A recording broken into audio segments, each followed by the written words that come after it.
Días de radio. Días de radio. Días de radio. Días de radio. Días de radio. Días de radio.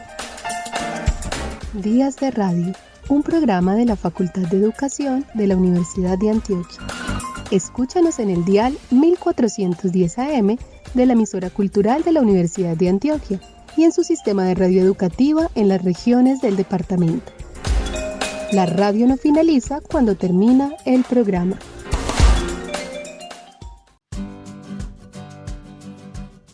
En 2024 fue declarado el año de Arnoldo Palacios, escritor chocuano que nació hace 100 años en Cértegui, un pueblo minero cuya obra relata las vivencias de su entorno y hace denuncias sobre clasismo y racismo.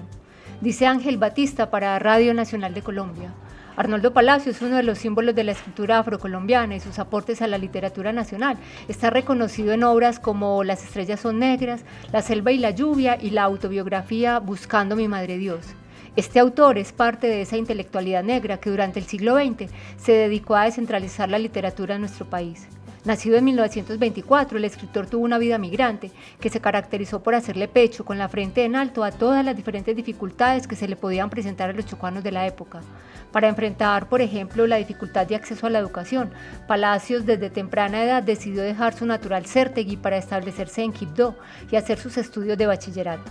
En este programa de Días de Radio queremos presentar diversos aspectos de la vida y obra de Arnoldo Palacios. Empezamos con una nota tomada de una entrevista de 2013 para el programa Conversan 2, en la que nuestro autor invitado nos cuenta cómo empezó su vida de escritor. Pues mi vida de escritor, pues dices tú.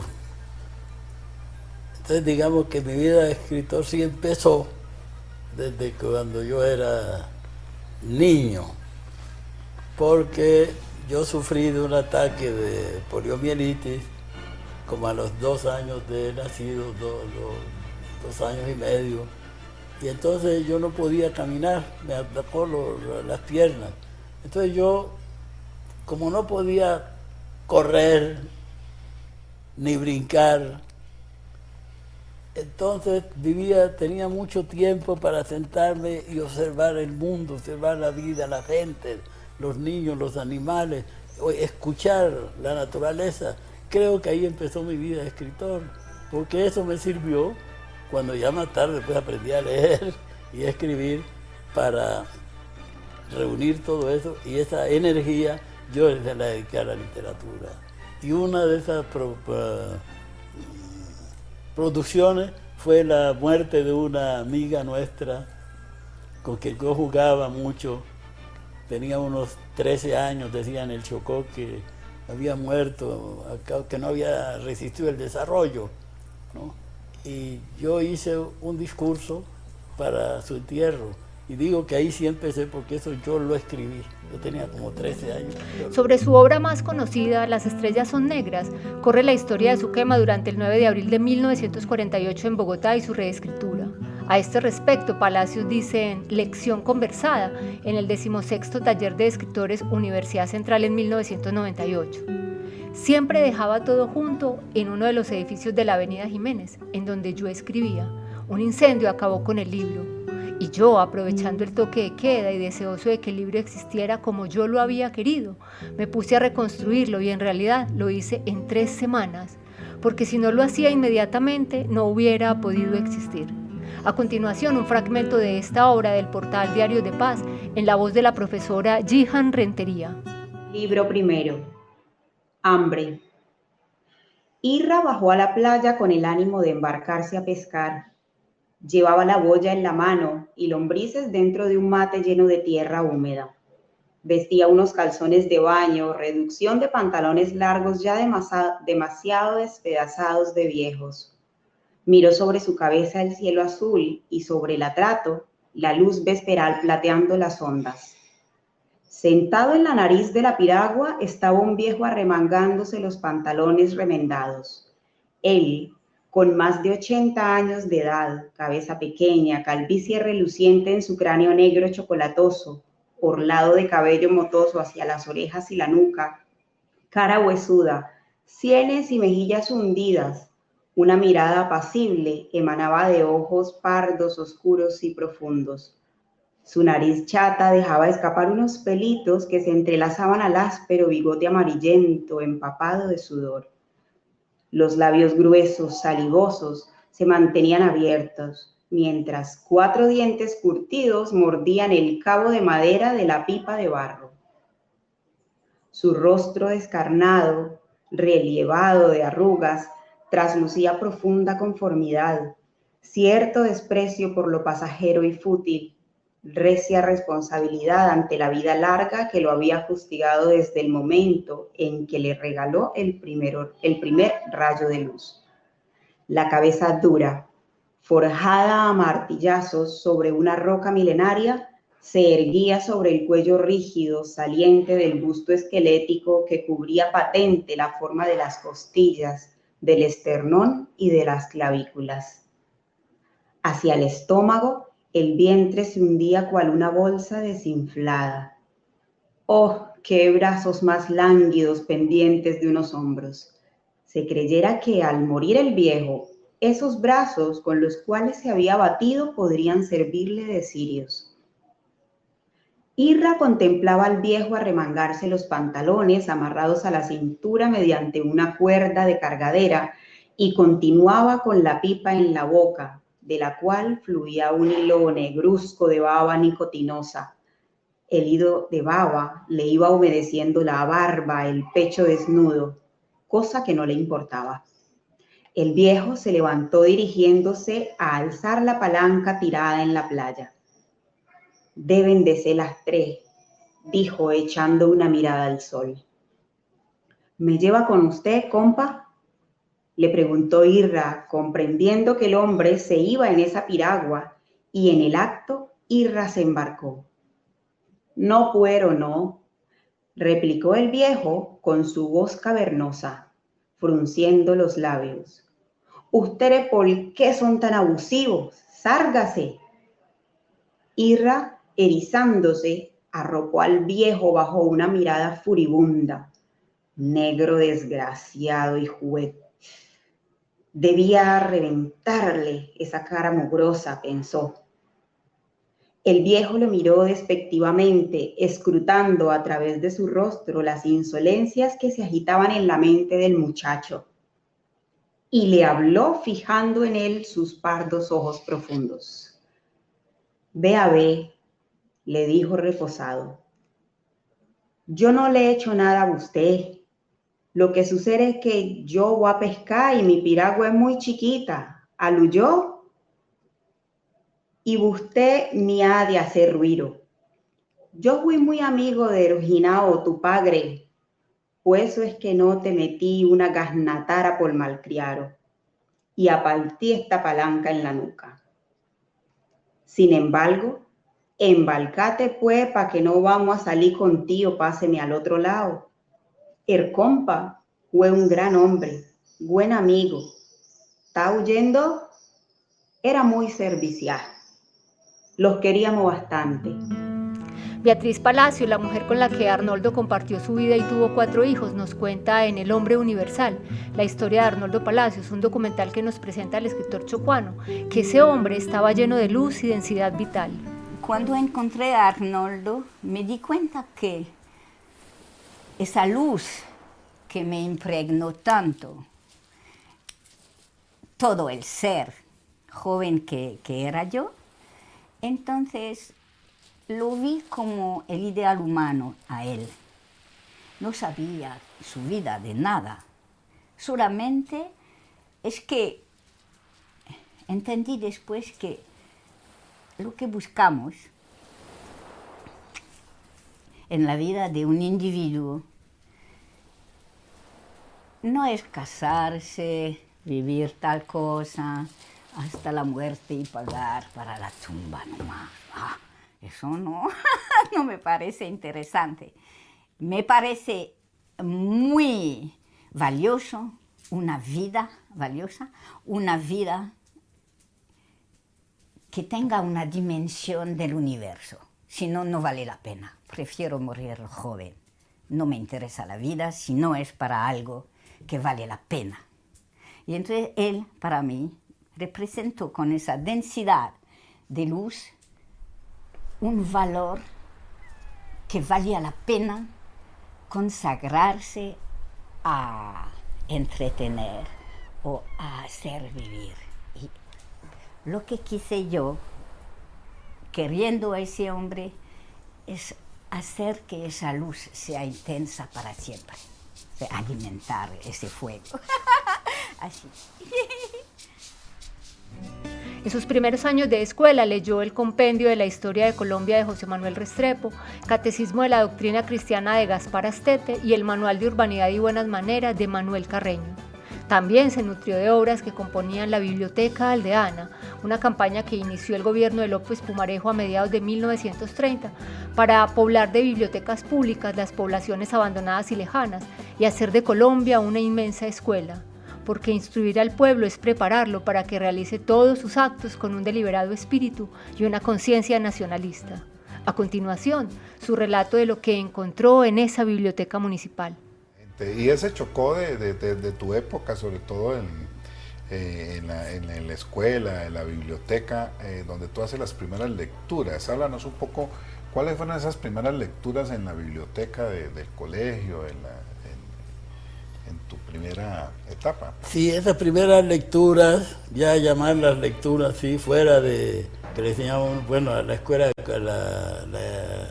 compendio de Historia de Colombia, el catecismo del padre Astete y las historias sagradas. Y la Urbanidad de Carreño también. También, la Urbanidad de Carreño. También nos tocó a nosotros. Claro. Y a ti también la no. A mí la Urbanidad de Carreño sí no me tocó. Sí, no, sí, eso salvé. sí. ¿Cómo hay que saludar a la gente? Pero perfecto, Sí, perfecto. claro. A mí me gustaría que hoy... Cómo sentarse a la mesa, claro. cómo cogerlo. Sí. Pero esa experiencia ya es en el Carrasquilla, ¿cierto? No, eso, Carreño empezó allá En la primaria, en el colegio, en la escuela en Sértegui. Sí. Pero tú siempre hablas de una biblioteca municipal en la cual tú leíste, digamos, los grandes clásicos de la literatura. Sí. Hubo un momento, ya yo tenía pues tal vez 9 años, que llegó, yo siempre digo así porque hay que hacerles ese homenaje, el Partido Liberal, ¿no?, creó una serie de bibliotecas que llamaba Biblioteca Aldeana de Colombia, llamaba esta especie de como lo que están haciendo ustedes ahora. En los años 30, mediados de los años 30, la Biblioteca Aldeana. Y esos libros llegaban a los pueblos por correo. Y a la escuela, entonces yo empecé a mirar todos esos libros y especialmente recuerdo que me gustaban mucho los clásicos griegos. Los griegos me gustaban mucho. Esquilo, Sófocles, Eurípides, toda esta gente. Y luego, digamos, esa literatura es humanismo tal vez, porque siempre me ha gustado leer lo que habla del hombre, de la gente, siempre. Y me ha gustado también leer las biografías de los grandes hombres, pero escritas también por grandes escritores. Es muy importante para la formación. Y me acuerdo pues que tal vez yo ya aprendí con esos clásicos para la novela, cuando yo escribí ya novela, saber cómo interesar al lector. Yo siempre creí que al lector había que interesarlo, había que agarrarlo. Y entonces había que ir llevando las cosas como una escalera que va uno subiendo, va subiendo, y de pronto se va a caer y entonces tiene que tener cuidado. Y esto lo conservé, pero hacía una cosa más bien ingenuamente o instintivamente. Ellos me enseñaron a construir. Ya yo solo pues he inventado mi propia construcción, pero allá me interesó mucho eso, ¿no? Aquiles, el héroe, inmortal, ya está triunfando. Le pega la flecha en el talón y se cae. Y yo digo, pero ¿cómo este hombre que estaba en manos de los dioses, otro momento cuando ya va a caer Troya, que ya los griegos, no, aquí se ofendió, eso, perdimos todo, los dioses están combatiendo contra nosotros. Entonces uno dice, pero Dios va a combatir a gente y a ti en esa forma. Eran las cosas que te inquietaban como joven escritor. Exactamente, sí. Buscando mi Madre Dios, obra autobiográfica, nos cuenta la historia de un joven provinciano, negro del Pacífico, discapacitado. Buscando su madre Dios, su Madre Diosita, es una expresión que emplean en el Chocó y significa consagrar sus energías y toda su paciencia a conseguir el pan cotidiano. Aquí un fragmento de la obra. Escuchamos La fiebre perniciosa. No sabría recordar el tiempo ni la impresión de haber caminado niño con mis propias piernas. En cambio, no se borrarían de mi memoria las horas en que me desperté en mi camastro sin poderme levantar. Aún me parece ver a mi mamá nena sentada a mi lado, la cabeza inclinada sobre mí. De pronto se arrodillaba, me miraba. Había momentos en que sus ojos traspasaban mi cuerpo para luego quedarse errantes, completamente desconcertados en ese cuarto sombrío, hirviendo de calor. Algo raro le ha pasado a mi muchachito, susurró, pero aquello continuaba nomás siendo algo raro. Mi mamá nena trataba de desentrañar el enigma, quizá al observar tal o cual movimiento mío, según mi respiración o la fuerza de la fiebre. Al principio pensó que yo me había acostado a causa de pasajero malestar propio de un muchacho que ha pasado toda la mañana corriendo por el pueblo y bañándose en el río. Levántate, mi hijo, a comer, me repetía. El almuerzo estaba servido en la mesa colocada en el caitizo donde se hallaban el fogón, frente a un pequeño huerto de plantas aromáticas, hortalizas, una palma de coco, 2 o 3 de chontaduro y, sobre todo, un mango y un árbol del pan, míos los 2 últimos. A través de las rendijas de la pared de palma picada entraba la luz ardiente del sol. Yo hubiera querido salirme de ese cuarto de semejante calor. Mi mamá seguía rompiéndose la cabeza, incapaz de comprender a cabalidad. Sin embargo, intuía el desenlace fatal. Levántate, mi hijo, a comer, me repetía. Había momentos en que mi papá era como demasiado enérgico e impaciente en demasía, con su caminado rápido, rascándose la cabeza, muestras de haber decidido algo. A unos 4 pasos de mi mamá, se detuvo. Ya se lo dije a usted, Magdalena, que lo deje a él solo levantarse a almorzar. ¿No ve usted, nena, que ese muchachito se nos está volviendo caprichoso? Y como mi mamá no se movió, él me ordenó a mí, Santos, levántese a comer o lo castigo. Me bautizaron Arnoldo de los Santos, homenaje a mi abuelo paterno, Miguel de los Santos. A mi papá le gustaba llamarme Santos no más. Mi mamá abrió tamaños ojazos, quiso levantarse, le fallaron las fuerzas, se serenó, la calma no le duró, dice ella. Quiso echarse a llorar, pero ¿para qué? El golpe, acabado de captar, tan brusco fue que de una vez decidió acatar la voluntad divina. Mi papá había desaparecido, seguro sentado a la mesa nos aguardaba. Mi mamá lo sabía. A él ese furor le venía y le pasaba como por encanto. Con voz pausada, mi mamá lo llamó. Venancio, Venancio, venga, Venancio. Lo que pasa es que parece que el muchachito no se puede mover. Mi papá debió de dar un solo brinco. En un 2x3, con el primer bocado de plátano asado, caliente, atravesado entre los labios y los dientes, tratando de no dejar notar el temblor de que se sobrecogió su cuerpo, me metió las manos por debajo de los hombros, sonriéndome, ayudando a levantarme. Santos, Santos, párate pues, suplicaba. Mi mamá permanecía quieta, como pensando. Le cayó la fiebre mala, nena. Se nos quedó inútil, nena, confesó mi papá. Obra sea de Dios, exclamó mi mamá. Ahí está San Roque. Con tal que me le salve la vida, así como me la salvó a mí, no importa si nos toca lidiar al muchacho de ahora en adelante, imploró mi papá, fijando sus ojos en un cuadro enmarcado junto a San Antonio de Padua y a la Virgen del Carmen. Desde Francia, Arnoldo Palacio siguió hablando no solo del Chocó, sino de su vida en el Chocó. En 1998 publicó en la revista Magazine un texto titulado La marca del hierro, en el que a partir de la cicatriz que tenía su bisabuela al haber sido marcada con hierro como esclava, explora lo que había representado para ellos la esclavitud. En la voz de Juliette aborda un fragmento de este texto. Cuando yo era pequeño, tendría 6 años tal vez, alrededor de 1930, una anciana venía frecuentemente a visitarnos a la casa. Una pequeña, muy pequeña anciana empaquetada en una gruesa falda negra con flores que iba desde la cintura hasta los tobillos. De sus dedos del pie salían unas uñas de largura extrema, espesas, encorvadas y puntiagudas como unas garras de gallo. Pequeña de tamaño y de cuerpo menudo, Ella parecía más bien una gran muñeca negra, con la cabeza cubierta de una especie de esponja de un blanco amarillento. Ella caminaba, pero daba la impresión de no avanzar. La piel de su cara, reseca, la hacía parecer un papel arrugado, negro. Tan pronto ella llegaba, la ayudábamos a sentarse sobre una silla. Ella no tenía dientes, hablaba con voz temblorosa y su cuerpo delgado se sacudía como si estuviera congelándose de frío. Ella manifiesta el deseo de acariciarme. Me hacían sentar a sus pies, dentro de los pliegos de su larga falda, entre sus piernas. Yo recuerdo que ella olía horriblemente fuerte a pipí.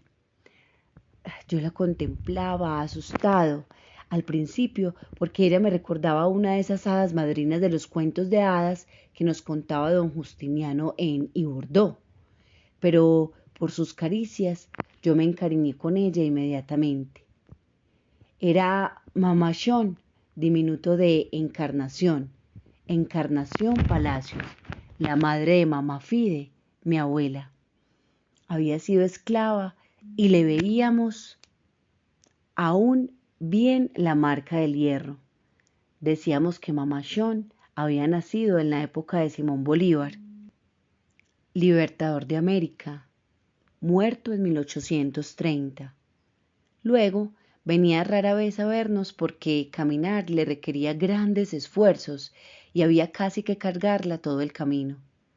El tiempo que siguió, no sé si fueron meses o años, éramos nosotros quienes íbamos a verla. Ella ya no se desplazaba más y nosotros decíamos que ella recaía en la infancia. Yo no comprendía qué significaba recaer en la infancia, pero debe haber tenido que ver con las cosas que pasan en los cuentos. Cuando la mañana estaba bien avanzada, nosotros sacábamos a mi pequeña Mamachón al sol para que ella pudiera calentarse. Esta es la última imagen que me queda de ella. Yo no recuerdo cómo murió, ni cuándo, ni dónde.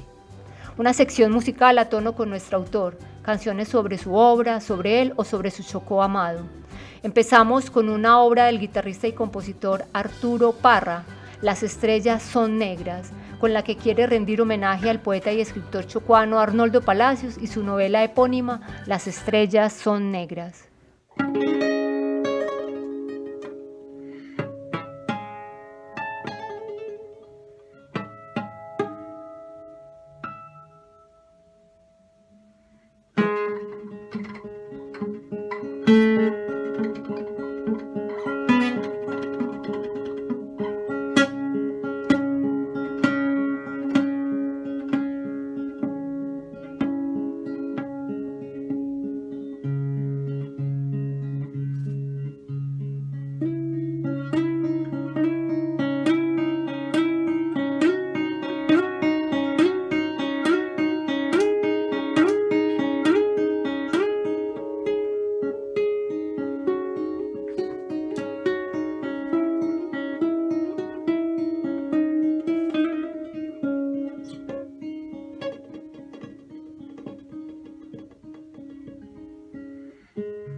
Zuli Murillo es cantadora, trovadora tradicional del atrato, compositora, profesora, conocedora de su propia vivencia de la cultura del Pacífico colombiano, la vida del río, la música de las orillas, los rituales. Aquí tenemos Mi Tierra, un canto a su Chocó. Yo no olvidaré, porque allí nací, porque allí viví, libre mi niñez. Yendo de regreso a mi tierra natal, me dormí en el viaje y apenas llegué, yo me desperté, los ojos abrí y entonces creí estar en el Edén. Yo no olvidaré todo lo que vi, ni lo que sentí cuando regresé. Yo no olvidaré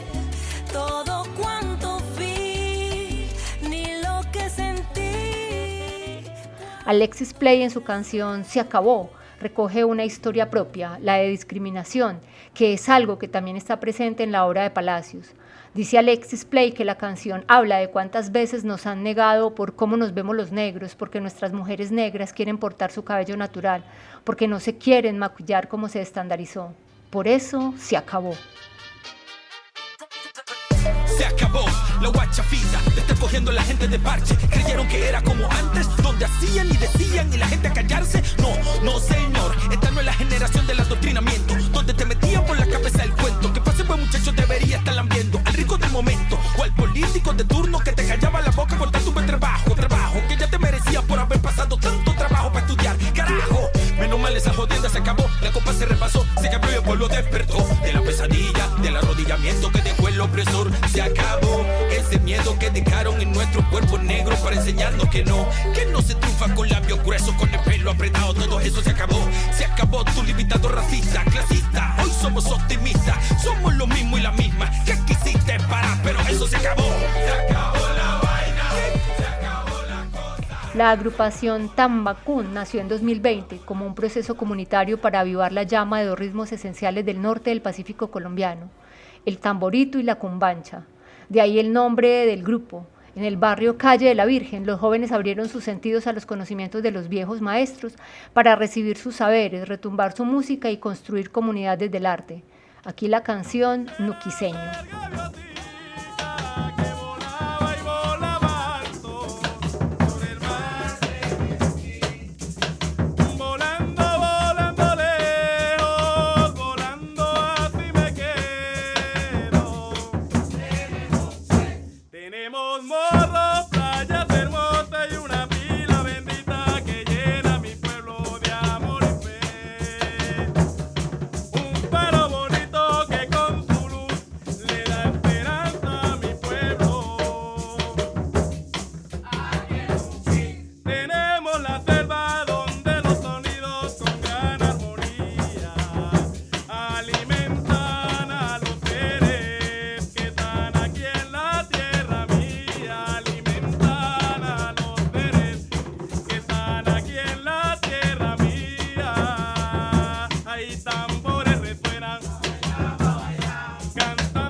Días de radio. Días de radio. Días de radio. Días de radio. Días de radio. Días de radio.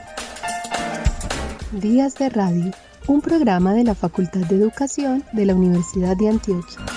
Escúchanos en el dial 1410 AM de la emisora cultural de la Universidad de Antioquia y en su sistema de radio educativa en las regiones del departamento. La radio no finaliza cuando termina el programa.